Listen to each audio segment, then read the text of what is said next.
秦朝末年，下邳城外一座小石表上，一个白发苍苍的老人正端坐在桥头。一个少年从桥上走过，老人忽然把脚一抬，竟啪的一声，故意把自己的鞋子甩到了桥下，然后指着少年傲慢地说：“小子，下去，把我的鞋捡上来。”少年又惊又怒，这是哪来的怪老头？可他看对方一把年纪，硬是把火气压了下去，乖乖走到桥下，把鞋捡了回来。谁知老人得寸进尺，把脚一伸：“给我穿上。”少年心里更气了，可既然都捡回来了，他索性一不做二不休，跪下身，恭恭敬敬地替老人把鞋穿好。老人这才哈哈一笑，头也不回地走了。没走多远，又折返回来，留下一句意味深长的话：“孺子可教也。5天后天亮，到这桥上来见我。”这个忍下了奇耻大辱的少年叫张良，而这个故意刁难他的怪老头，后世称他为黄石公，也就是传说中移桥受书的移上老人。这一只被故意甩到桥下的鞋，换来的是一部能辅佐帝王、安定天下的奇书。今天20分钟，我带你读完这部与六韬并称的兵家经典《三略》，看黄石公到底在这部书里藏了一套怎样收揽人心、驾驭天下的学问。先说说这本书和那个移桥上的老人。传说黄石公是秦末的一位隐士，避世于下邳一带。他在桥上3番2次刁难张良，其实是在试他的心性。一个能忍人所不能忍，又对长者恭敬有加的年轻人，才配得到他要传的东西。后来张良果然得了这位老人传授的一编书，相传就是《太公兵法》。张良日夜研读，把他烂熟于心。后来辅佐汉高祖刘邦，运困帷幄，卒于助刘邦击败项羽，建立大汉王朝，自己也成了名垂青史的汉初3杰之一。而后世把这套相传由黄石公所授，讲治国育人之道的兵书整理成3卷，分上略、中略、下略，合称三略，又叫黄石公三略。不过我必须老实告诉你一件事，今天学界普遍认为这部三略并不是秦末黄石公本人亲手所写，多半是秦汉之间甚至更晚的人假托黄石公受张良这个动人的故事编写而成的。所以你可以这样理解，书里那位深藏不露的黄石公是一个被后人理想化了的智者化身，他承载的是秦汉之际无数谋略家对人主该如何收揽天下英雄，人臣又该如何善始善终的思考结晶。三略和六韬并称，同列5经7书，但它跟六韬讲排兵布阵不太一样。三略讲的更多的是人，怎么用人，怎么收心，怎么赏罚，又怎么在攻城之后全身而退。接下来我就带你走进这部书里最精彩的几段智慧。我们先把移桥上那段故事讲完，因为这故事本身就是三略的第一堂课。老人约张良5天后天亮见面。第一次，张良赶到桥上，老人早就到了，沉着脸责备他：“跟长辈约会，怎么可以迟到？再过5天，早点来。”第二次，张良天还没亮就赶去，没想到老人又比他更早，又是一顿数落。直到第3次，张良前淬半夜就去桥上等着，这一回总算赶在了老人前头。老人这才满意的点点头，从怀里掏出一编书，郑重地交给他，说：“读通了这部书，你就能做帝王的老师。”说完，黄石公飘然而去，从此再不见踪影。你看，这场考验考的根本不是张良的聪明才智，而是2样最朴素的东西。一个是忍，这忍下被一个陌生老人反复刁难的屈辱；一个是敬，能对一位长者始终放下身段，恭敬以待。这2样恰恰是三略通篇最看重的人臣品格。一个将来要辅佐人主、运 Queen 定下的人，若连这么性子都沉不住，这点谦卑都做不到，又怎么担得起更大的事？黄石公用一支鞋3场约，先替张良上了这一课。成大事者，往往不是赢在锋芒，而是赢在那份能屈能伸的气度。把脾气收住，把姿态放低，这本身就是一种了不起的力量。说到柔，这正是三略全书的第一义，也是他整套智慧的根基。上略开篇不久，就引了古代兵书军印上的一句话，斩钉截铁地说：柔能制刚，弱能制强。柔软能够制服刚硬，弱小能够胜过强大。紧接着书里还补了一句：柔软是一种德行，刚硬反而常常是祸害的根源。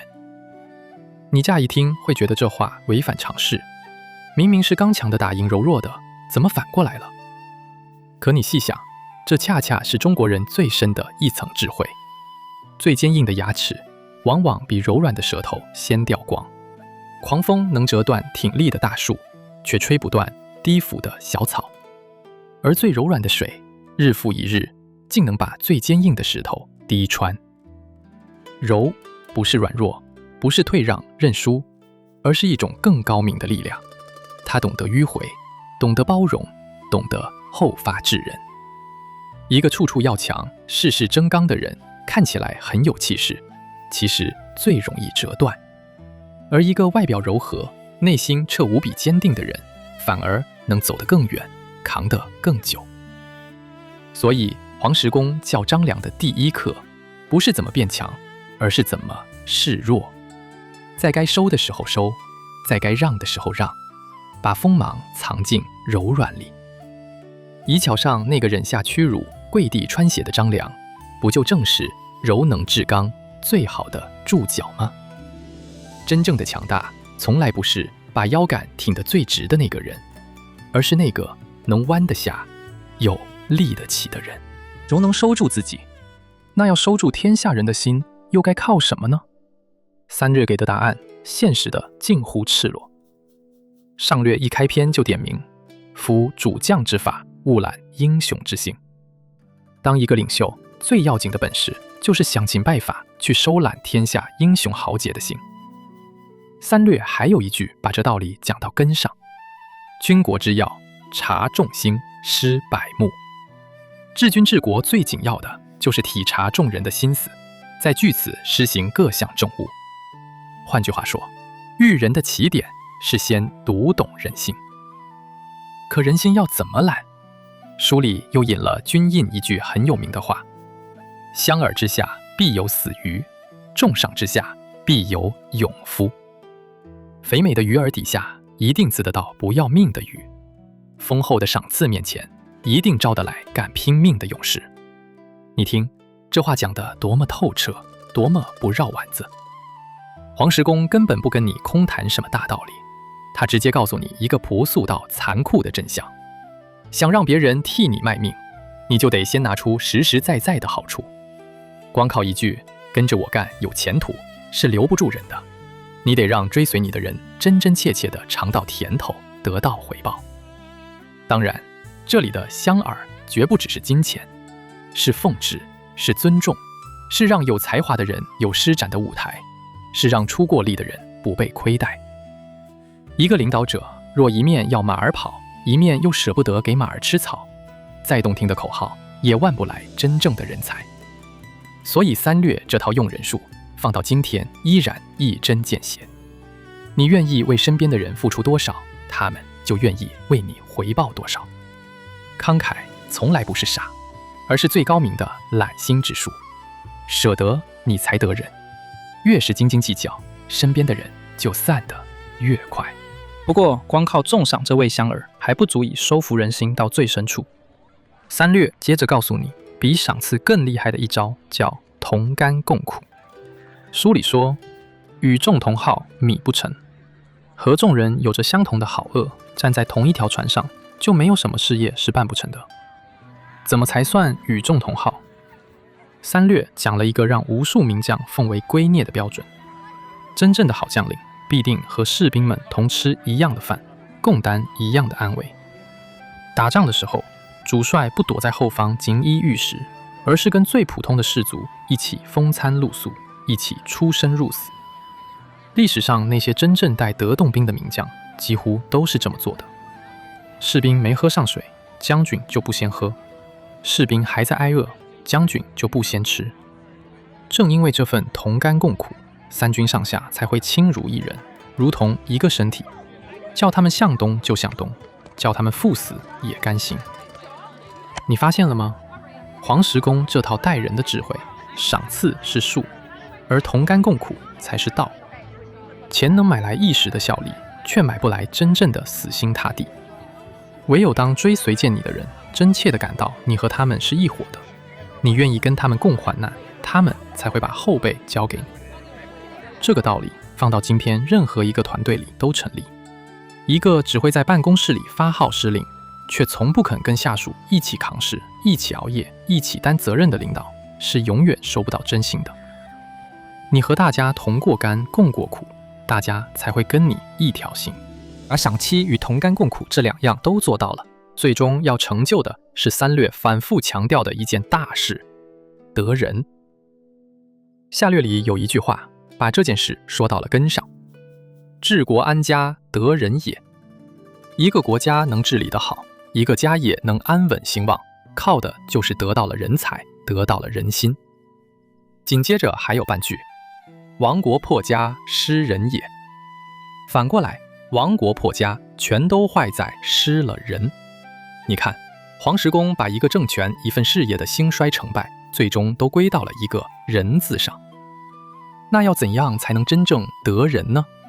三略还有一句话特别深刻：寒切之类得其志。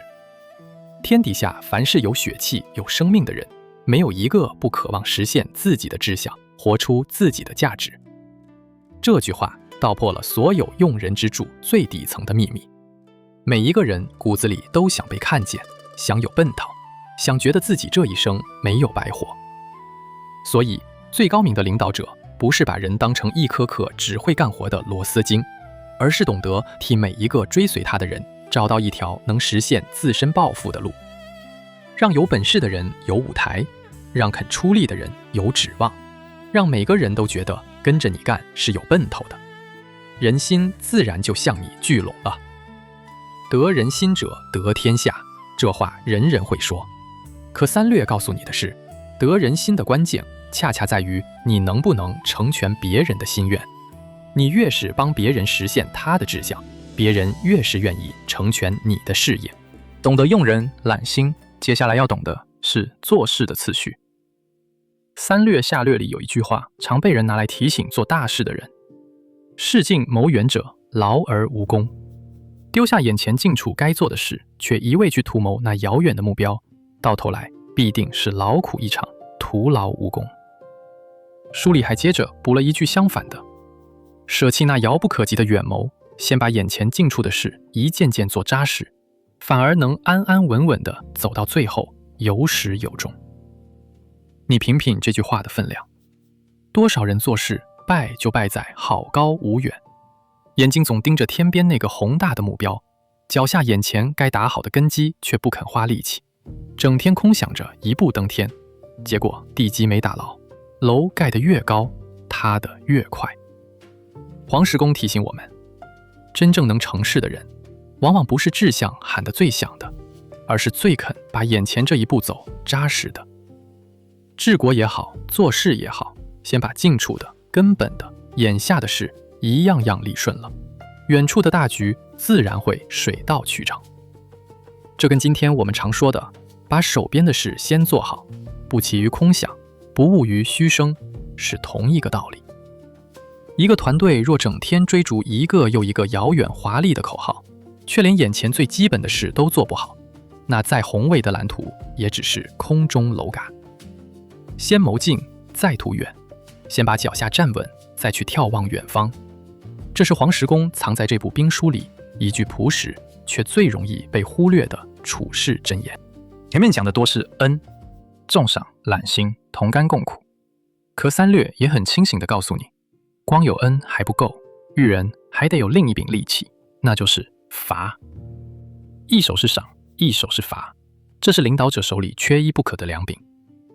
三略讲得很明白，赏要赏得厚，赏得让人眼红，这样大家才肯争着立功；罚要罚得明，罚得让人胆寒，这样众人才不敢触犯法度。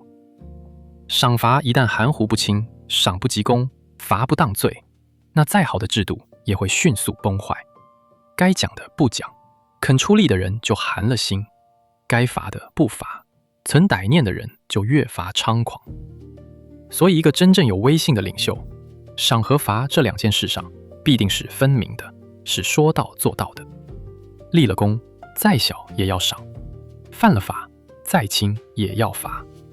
唯有如此，恩与威并行，众人才会既感念你的恩，又敬畏你的威，从心底里服你。你看今天那些真正带得好团队的人，无一不是赏罚分明的。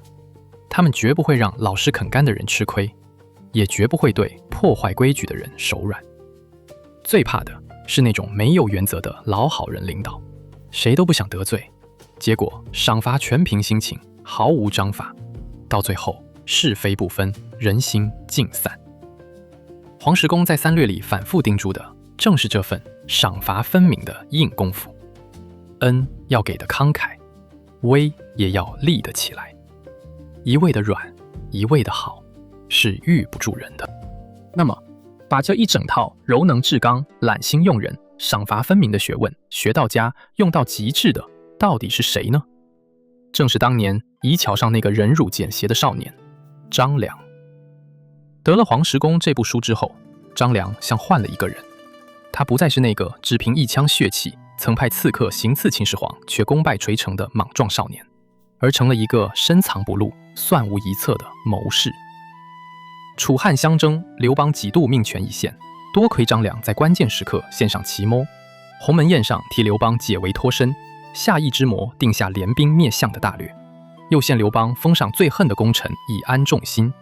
这一招诛，靠的都不是冲锋陷阵的蛮力，而是揽人心、事大事、知进退的智慧，恰恰就是三略的精髓。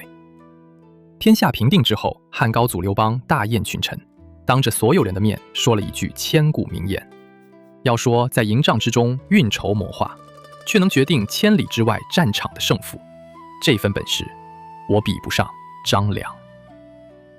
一个从不曾亲自上阵戳杀的文弱书生，竟被开国皇帝公推为头号功臣，靠的是什么？靠的正是黄石公在夷桥上传给他的那套以柔克刚、收揽人心的学问。张良用他自己的一生证明了，真正能决定天下归属的，往往不是战场上挥舞的最猛的那把刀，而是帷幄之中那颗看得最远、最懂人心的头脑。可是三略最了不起，也最让人心头一凛的智慧，还不是教你如何成功，而是教你在成功之后该如何全身而退。下略里有一句话，3000年来让无数功臣读得脊背发凉：高铎死，良公葬；敌国灭，谋臣亡。天上的飞刀一旦被射尽，再好的良工也会被收进仓库；敌国一旦被消灭，那些出谋划策的功臣往往也就走到了尽头。这话冷酷，却是看透了帝王心术后最清醒的告示。当你还有用的时候，人主对你恩宠有加；可一旦天下太平，你的本事再没了用武之地，你那份功高震主的光芒反而会变成催命的祸根。历史上多少开国功臣不懂这个道理，贪恋权位，不知收敛，最后落得丢尽公藏、兔死狗棚的下场。而张良正是把这部书读到了骨子里的人。汉朝一安定，他立刻急流勇退，主动交出权力，淡泊名利。传说他晚年辟谷修道，追随赤松子云游四方，彻底放下了一切。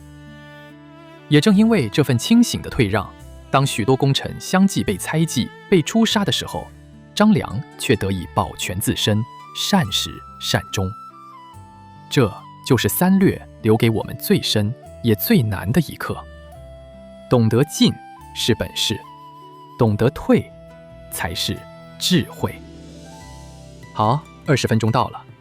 今天我们从下邳夷桥上那一只刻意掉落的鞋出发，认识了被后世托名为帝王之师的三略，一路听了柔能制刚的刚柔之道，相耳之下必有死鱼的揽心之术，与众同好的同甘共苦，得人也的用贤根本，视近谋远的务本真言，和高铎死良弓藏那声功成身退的警钟。你会发现，这部顶着兵法记名的奇书，通篇真正在教你的其实是2个字：人心。怎么用柔收住人心，怎么用赏懒取人心，又怎么在赢得一切之后，清醒的全身而退。如果这趟三略之旅让你有收获，记得订阅频道。我每周用20分钟带你读完一本值得读一辈子的好书。下一集，我们从夷桥授书的谋略殿堂，走进寻常人家的庭磧书斋，读那部1400年来被誉为家教第一书，教你如何立身、治家、处世的严氏家训。最后，在留言区告诉我，是柔能制刚的以柔克刚，相耳之下必有死鱼的揽心之术，还是高铎死良弓藏的功成身退？哪一句最让你心头一震？我们下集见。